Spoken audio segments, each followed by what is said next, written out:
30 Kasım'da Avrupa Parlamentosu Çin'in Avrupa'da genişleyen gücü, Avrupa ülkelerinin egemenliği, güvenliği ve insan haklarına etkisi başlıklı bir seminer düzenledi. Toplantıya Avrupa Parlamentosu Başkan Yardımcısı ev sahipliği yaptı ve AB ile İtalya İnsan Hakları Federasyonu tarafından ortaklaşa toplantı yapıldı.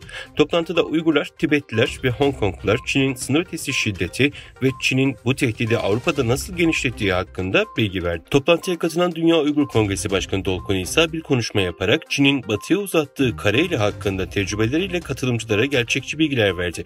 Toplantıya Belçika Uygur Derneği'nin bazı üyeleri ve Belçika'daki bazı Uygurlar da katıldı. Sürgündeki Doğu Türkistan hükümeti liderliğindeki Uygur toplumu üyeleri Çin'in 200'lülüğü üzerine ABD'deki Birleşmiş Milletler Merkezi önünde protesto gösterisi düzenledi. Uygurlar uluslararası toplumu Çin Doğu Türkistan çatışmasını ele almaya ve Çin'in Doğu Türkistan'da devam eden sömürgecilik, soykırım ve işgal kampanyasına karşı harekete geçmeye çağırdı.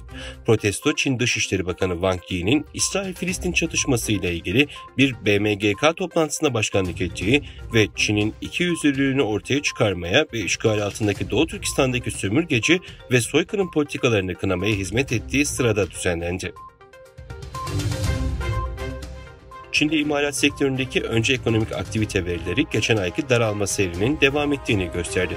Çin Ulusal İstatistik Bürosu tarafından açıklanan verilere göre imalat sanayi satın alma yöneticileri endeksi Kasım ayında 0,1 puan gerileyerek 49,4 oldu. Endekste 50'nin üzerindeki değerler ekonomik faaliyetlerdeki artışa, altındaki değerler ise azalmaya işaret ediyor.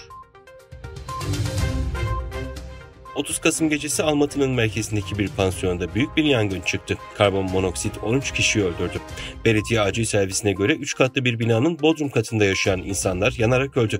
Almatı Acil Durumlar Departmanı yaptığı açıklamada daha önce yapılan keşif ve yangın söndürme çalışmalarında 13 mağdur tespit edilmiş, kimlikleri belirlenmiştir. Öncelikle karbon monoksit zehirlenmesinden öldüler denildi. Pekin'de düzenlenen 2. Türkiye-Çin İş Konferansı'nda iki ülkenin sürdürülebilir ekonomi işbirliği ve dengeli bir ticaret için küresel üretim ve tedarik zincirleri içindeki bağların nasıl geliştirilebileceği masaya yatırıldı. Anadolu Ajansı'nın haberine göre Dış Ekonomik İlişkiler Konseyi, Türk Sanayicileri ve İş İnsanları Derneği ve Çin Uluslararası Ticareti Destekleme Konseyi ortaklığında gerçekleştirilen konferansta küresel tedarik zincirleri ve Türkiye-Çin işbirliği başlıklı bir panel gerçekleştirildi.